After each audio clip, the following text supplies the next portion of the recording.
amigos e irmãos, graça e paz do Senhor sobre a vida de cada um de vocês, passando aqui nesta manhã de 15 de abril de 2025, uma terça-feira quente, 25 graus, tá? Hoje nós teremos 31 graus de máxima em Ribeirão Preto, 19 graus de mínima foi logo pela manhã, vai ser um dia nubloso, às vezes muito sol, mas a possibilidade de chuva 0% por enquanto, tá? A umidade relativa do ar está em 65% por conta de uma chuva que caiu ontem, tá? E a amplitude térmica aí entre a máxima e a mínima temperatura 12 graus. Então, pode ser que no final da tarde tenhamos aí uma surpresa de chuva para poder dar uma refrescada também no calorão que vai fazer hoje, né? Então, passando daqui para dizer, é o outono brasileiro, norte do estado de São Paulo, região sudeste do Brasil, Ribeirão Preto. Nós temos alguns avisos que são necessários nesse tempo. Escorpiões, mosquito Aedes aegypti e fazer exercícios ao ar livre entre 10 e 16 horas. Esses recados, para vocês que estão chegando agora na live, vocês vão ver continuamente, todos os dias. Mas vocês também vão ver eu falando que desobedientes estiveram no ambiente hospitalar ou tiveram que recorrer à saúde para poder cuidar de uma situação que já havia sido alertado que não era favorável a se fazer. Então, você que está chegando na live agora, cuide para que você não tenha na sua casa escorpiões, mosquito Aedes aegypti e também não faça exercícios entre 10 e 16 horas, principalmente nesses dias muito quentes e quando as nuvens estão causando uma nebulosidade aí, que às vezes a pessoa pensa que não queima, que não desidrata, e desidrata sim, fica parecendo um forninho abafado, né?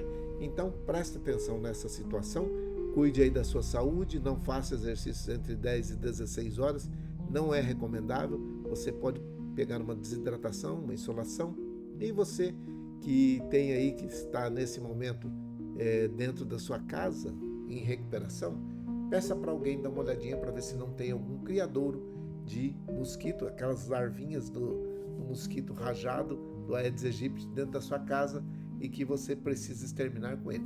Por isso eu sempre digo, acabe com o mosquito antes que ele acabe com você, porque ele transmite a dengue, a zika e a chikungunya.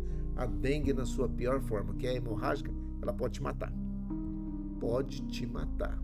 Então presta atenção nessa situação, cuida aí do seu pedaço, não deixe que haja nem restos de construção na sua casa, porque além do mosquito Aedes aegypti tem os escorpiões.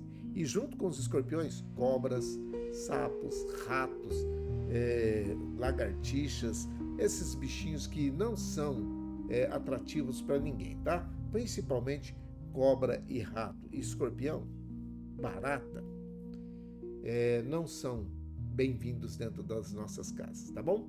Então, acabe com esses criadouros também, limpando o seu quintal. Dados os recados, né? Eu preciso falar com vocês bem rapidinho hoje, a respeito de uma situação.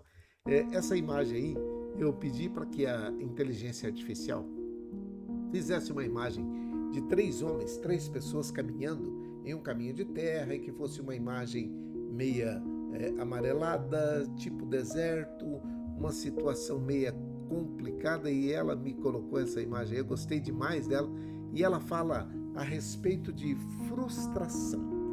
Na Bíblia, no capítulo 24 do Evangelho de Jesus Cristo, segundo escreveu São Lucas, no Evangelho de Lucas, capítulo 24. Eu quero desafiar você a ler o capítulo 24 do Evangelho de Lucas nessa semana. Leia aí, você vai entender o que é a Páscoa, tá? O que é essa passagem. E nesta passagem tem um versículo que ele chama muita atenção, chama muito a minha atenção, por causa que existe uma tal de frustração. Já viu frustração? Eles estavam voltando, eles estavam indo para Emaús, 12 quilômetros mais ou menos de distância ali de Jerusalém, e eles estavam voltando tristes, cabisbaixos. Eu até gostaria de ver qual que foi a conversa, ou de ouvir qual foi a conversa que antecedeu a chegada de Jesus até eles. Quando Jesus chegou até eles, eles estavam tristes, estavam caminhando, mas estavam tristes e estavam pensando, agora a nossa esperança morreu. Olha só o que eles estavam falando. No capítulo 24 do Evangelho de Lucas, versículo 21, diz assim, tínhamos esperança de que ele fosse o libertador de Israel. Frustração total. É uma frustração que extrapola todas as nossas expectativas. É uma frustração que deixa todos aqueles que estão próximos de nós e que olham e veem uma situação dessa. Se você dissesse uma frase dessa, tinha esperança que fosse dar certo. Eu tinha esperança que aquele projeto iria dar certo. Eu tinha esperança que ao chegar ao hospital, aquele procedimento iria me trazer ou fazer a diferença. Eu tinha esperança, eles tinham esperança.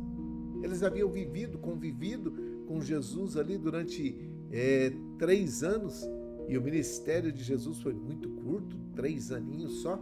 Então eles estavam ali naquela situação de agora ter o seu líder, ou aquele em quem eles esperavam, em quem eles depositaram todas as suas esperanças, que agora já não é mais. E a situação nesse capítulo, você vai ver que no versículo 12, o versículo 12 do capítulo 24, ele diz assim, mas Pedro correu até a tumba. Eu vou colocar para você aí. Olha só o que está dizendo aqui, no versículo 12. Mas Pedro correu até a tumba, tá aí, olhou para dentro e viu apenas alguns lençóis, nada mais. Abalado e admirado, ele voltou balançando a cabeça. Deve ter sido assim, não está lá, nem o corpo, nem ninguém. Por quê? Por que ele estava desse jeito? Porque as mulheres foram lá de madrugada, Maria Madalena e Joana, Maria e a mãe de Tiago, né? Elas foram lá, tá aí, tá escrito aí, tá aqui, eu vou te mostrar. Nas primeiras horas do domingo, as mulheres foram à tumba, foram lá onde Jesus havia sido sepultado, tá? Levaram especiarias que haviam preparado para o sepultamento, encontraram a pedra da entrada da tumba fora do lugar e entraram. Mas não encontraram o corpo de Jesus lá dentro. Aqui está a nossa confiança de que um dia ele vai voltar. Não encontraram o corpo de Jesus lá dentro da tumba.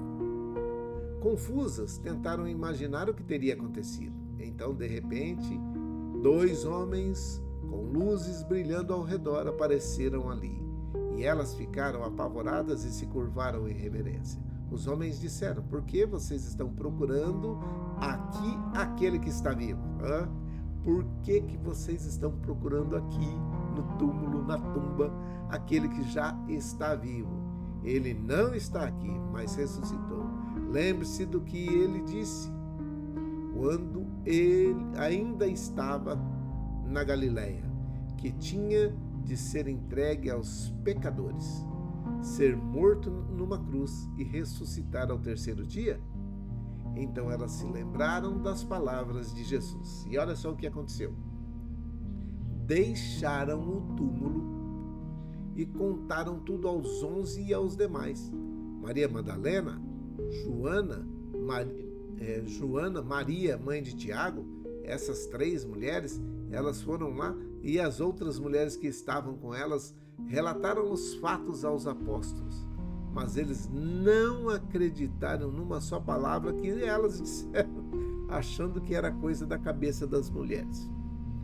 Mas Pedro, aquele que todo afoito, né?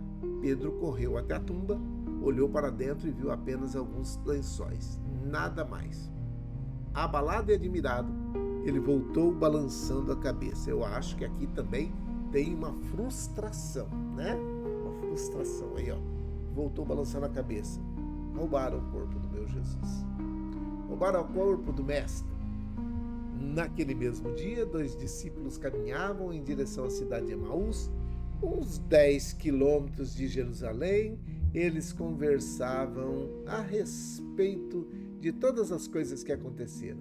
No meio da conversa, Jesus apareceu e os acompanhou, mas eles não o reconheceram. Ele perguntou: o que vocês estavam discutindo tão compenetrados, tão cheios de atenção nessa situação que nem me viram chegar? Eles pararam cheios de tristeza, como se tivessem perdido o melhor amigo. E um deles, chamado Cleopas, respondeu: você deve ser a única pessoa de Jerusalém que não sabe o que aconteceu nos últimos dias. E ele respondeu, ele perguntou: o que foi que aconteceu? E o que foi? Eles disseram: as coisas que aconteceram a Jesus, o Nazareno.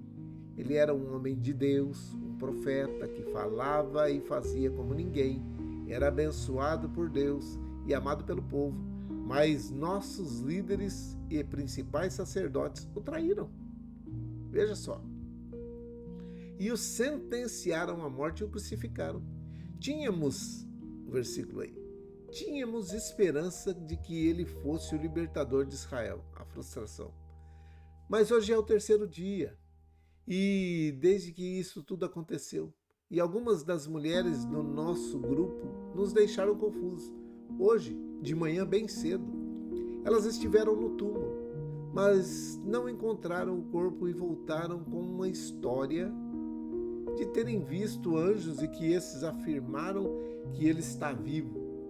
Alguns dos nossos amigos foram ao túmulo para verificar e encontraram vazio, como as mulheres disseram, mas não viram Jesus.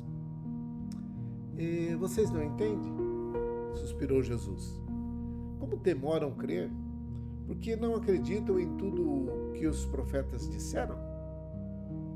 Não percebem que tudo isso tinha que acontecer? Que o Messias tinha que sofrer antes de entrar na glória? Então ele começou do princípio, com os livros de Moisés, e percorreu todos os profetas, explicando tudo que as escrituras diziam a respeito dele. Olha só, você depois vai ler o 24 aí bem devagarinho e você vai entender. E quando chegaram à porta da cidade, a entrada da cidade de destino deles, que era Emaús, Jesus fez com que deu sinal de que iria seguir adiante. Mas eles insistiram com ele para que fique conosco e jante conosco. Já é quase noite, o dia já se foi. Então ele foi com os dois.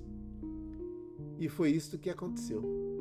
Ele se assentou à mesa com os dois, presta atenção, ele se assentou à mesa com os dois, tomando o pão, pegou o pão, ele o abençoou, partiu e deu a eles.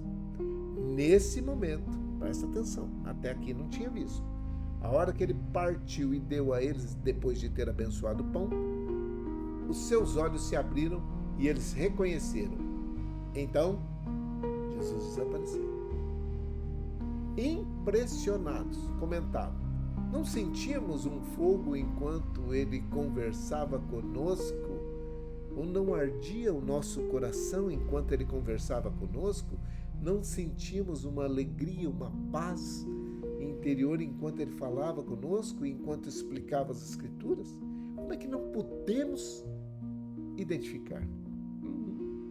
E aqui eu volto para falar com você a respeito dessa situação. Tem muita gente que já está perdendo a esperança de que ele vai voltar.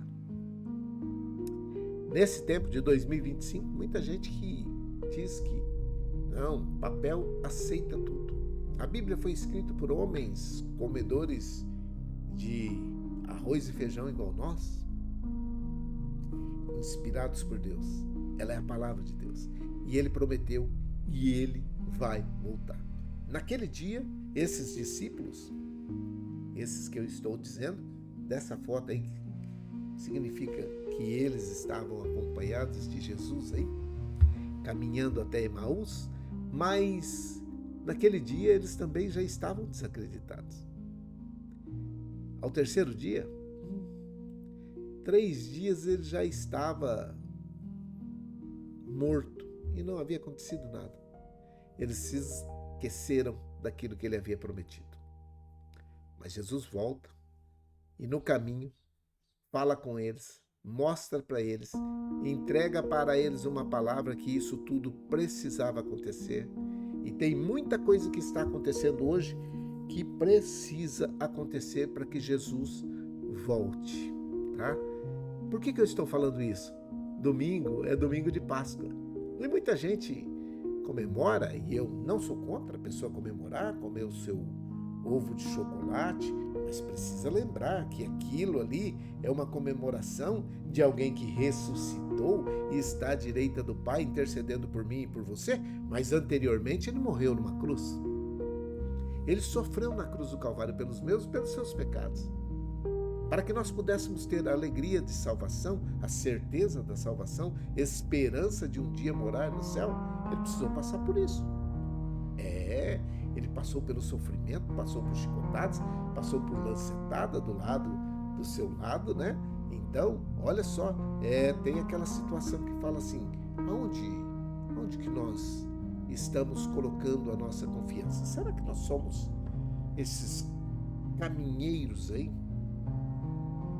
Será que nós somos esses 2 discípulos?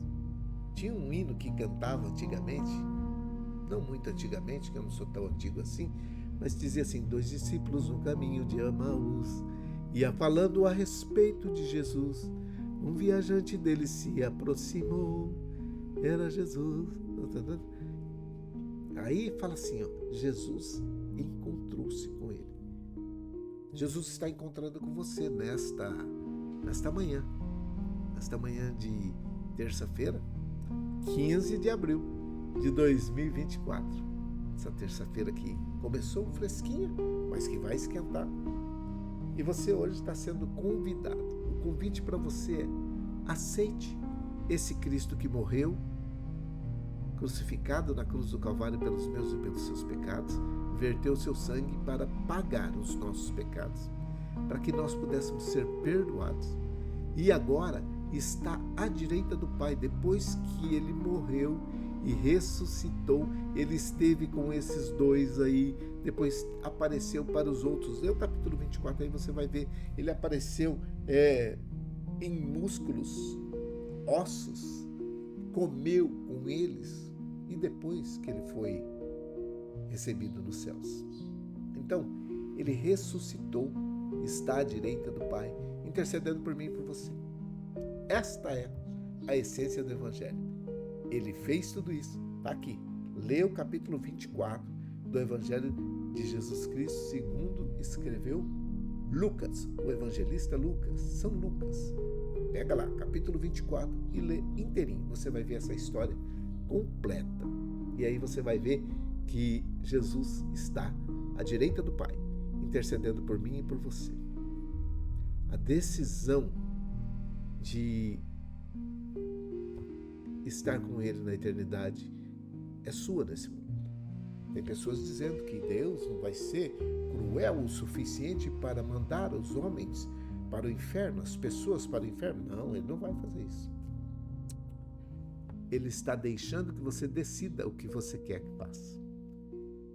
A decisão é sua.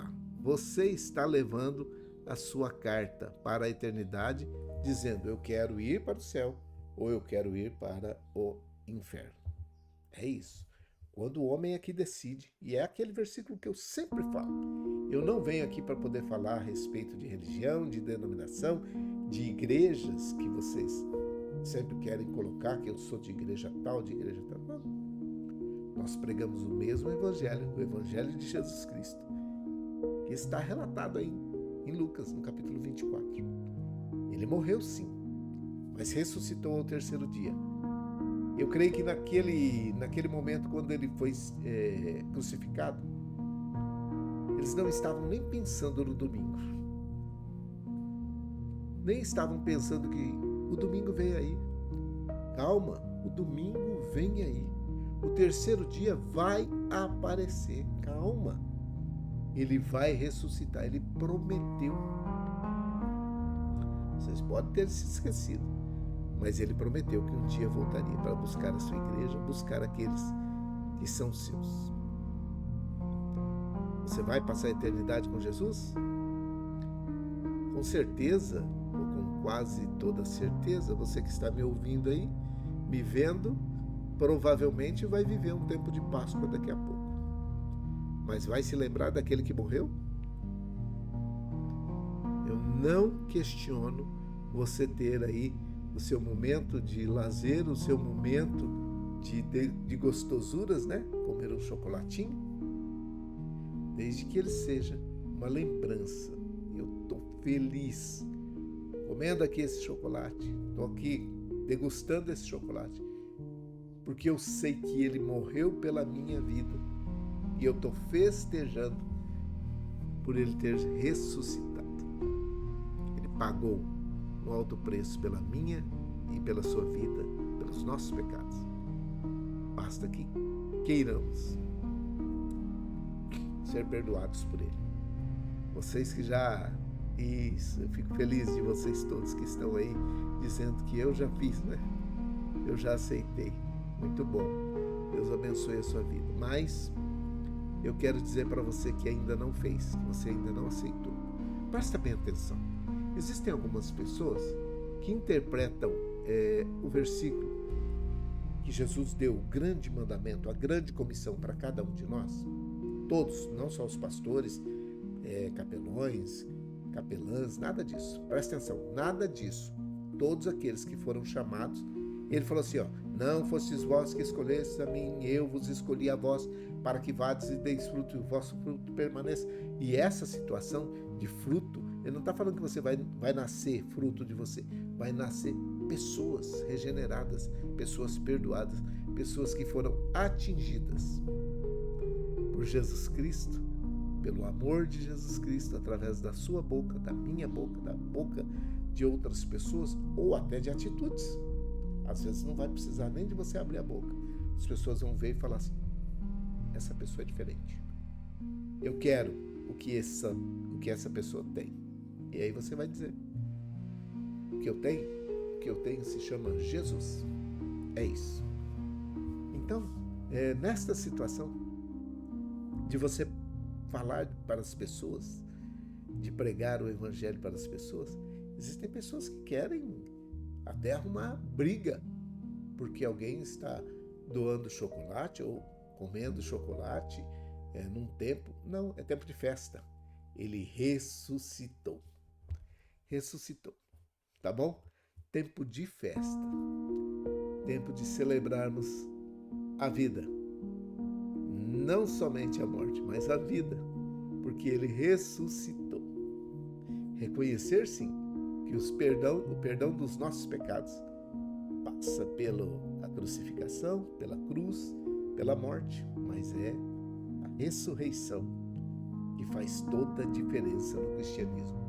O nosso Senhor, o nosso líder, morreu e ressuscitou.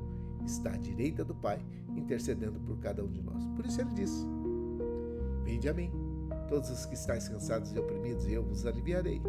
Tomai sobre vós o meu jugo e aprendei de mim, que sou manso e humilde de coração.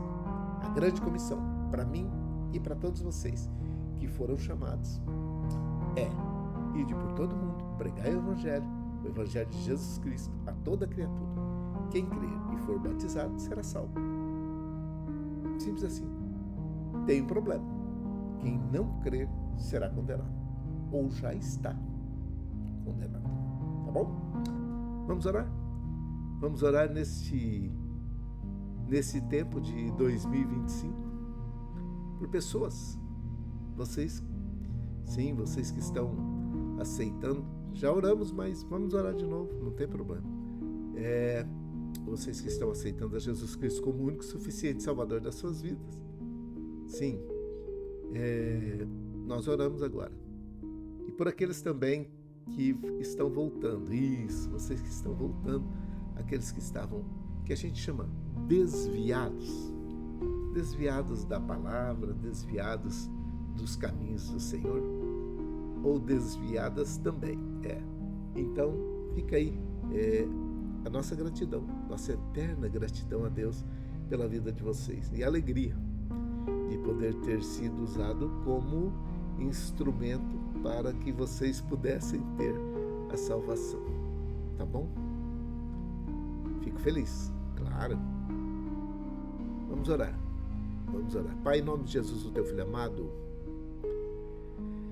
eu oro nesse momento por todos aqueles que, nesse tempo, ainda que de alegria, estão enlutados, aqueles que estão passando pelo luto, que estão vivenciando o luto, aqueles que perderam seus entes queridos, aqueles que estão nesse momento precisando de uma bênção especial, de um acalento especial, de um consolo especial, que o Senhor entre com providência na vida de cada um deles e faça o que é melhor para a vida de cada um deles. Eu oro nesse momento que o Senhor dê graça a cada um deles, que o Senhor console os corações dos familiares, dos amigos, daqueles que são parentes, estejam perto ou longe, que o Senhor dê graça a cada um deles e socorra nesse momento de grande dificuldade.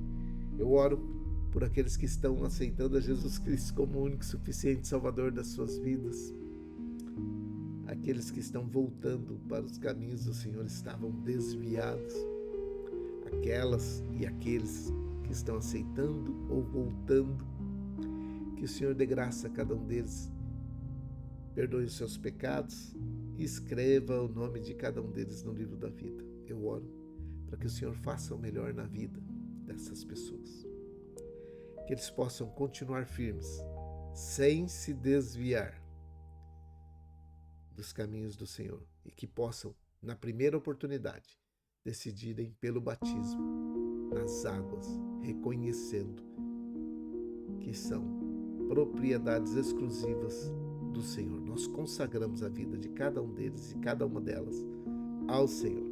Eu oro pela Dona Maria José e pelo Emerson, pela Irmã Maria Dourado e a família, pela Isabela, pelo Miguel e a família, oro pelo Fabiano, oro pela Dona Neia, o Sr. Fernando, oro pela Vó Hilda, a Vó Luzinete, a Vó Tereza e as suas famílias, pelo Eduardo de Piracicaba, pela avó Neuza, pela sua filha Sandra, pelos netos Pedro e Vitor. Oro para que essa família tenha paz. Oro também pela Selminha, pelo Geninho e pela Viviane. Oro pelos idosos que estão nos asilos, casas de repouso, creches de idosos. E lembro, meu Pai, que aqueles que estão se preparando para passar esses dias de feriado prolongado na casa dos seus parentes, de amigos, de familiares, que o Senhor dê graça a cada um deles para que possam ser bênção onde quer que chegarem. Que não sejam peso, que não sejam empecilho, mas que sejam bênção na vida de todos aqueles que estiverem acolhendo essas pessoas nesse tempo de alegria, nesse tempo de confraternização. Eu oro para que o Senhor coloque suas mãos sobre a vida daqueles que vão receber essas pessoas e aqueles que estão sendo recebidos, que façam o melhor para poderem voltar outras vezes também. Eu oro pelas crianças, jovens, adolescentes, adultos que estão nas escolas, nas creches, que estão nas faculdades, universidades, aqueles que nesse momento estão assentados num banco escolar. O Senhor dê graça a eles e aos professores, a todos aqueles que estão envolvidos no ambiente educacional. Oro pelos doentes hospitalizados ou não, por aqueles que estão nesse momento precisando de uma bênção especial, de uma vaga para passar por uma intervenção cirúrgica, por um problema que está se agravando, por um problema que foi detectado, mas que ainda não conseguiu essa vaga. Que o Senhor dê graça a cada um deles e fortaleça o coração deles, a fé e a confiança de que o Senhor vai fazer o melhor e está fazendo o melhor na vida de cada uma dessas pessoas. Oro por aqueles que estão em casa, sendo cuidados pelos cuidadores, e aqueles que nesse momento estão sendo tratados pelos familiares. Que essas pessoas também tenham a tua paz, a tua alegria e a saúde que vem somente do Senhor. Oro por aqueles que estão na drogadição, alcoolismo, situação de rua, aqueles que estão debaixo de opressão, depressão, possessão, angústia, tribulação, tristezas profundas, marcas profundas na vida dessas pessoas. Eu oro para que o Senhor faça o melhor na vida de cada uma dessas pessoas e repreendo Eu repreendo em nome de Jesus todo espírito maligno que estiver atuando na vida dessas pessoas que me ouvem nesse momento. Você, espírito maligno, que está atuando na vida dessa pessoa, trazendo tristeza, trazendo angústia, tribulação, você que está apreendendo um empreendimento para que ele não prospere, para que ele não vá para frente, para que não gere empregos, para que não tenha possibilidade de melhora financeira, econômica, social. Eu te repreendo, espírito maligno, você não tem poder sobre essas vidas, você está derrotado em nome de Jesus. Todos os empregadores, empregados e desempregados, que sejam abençoados. Aqueles que estão desempregados, que possam estar passando por uma reciclagem para serem recolocados no mercado de trabalho o mais rapidamente possível e fazer aquilo que é necessário na vida desta empresa, desse empreendimento, desse empregador que tanto espera dos seus funcionários fazerem o melhor. Nós oramos para que o Senhor dê graça a cada um deles. É a minha oração. É a nossa oração, com perdão dos nossos pecados, em nome de Jesus, teu Filho amado. Amém e amém. Que o Senhor te abençoe e te guarde, que o Senhor faça resplandecer o seu rosto sobre ti e tenha misericórdia de ti, que o Senhor sobre ti levante seu rosto e te dê a paz. Um grande abraço. Deus abençoe, uma terça-feira repleta de grandes e boas realizações. Fiquem em paz, fiquem com Deus e até mais tarde, se o Senhor assim permitir. Deus abençoe. Grande abraço.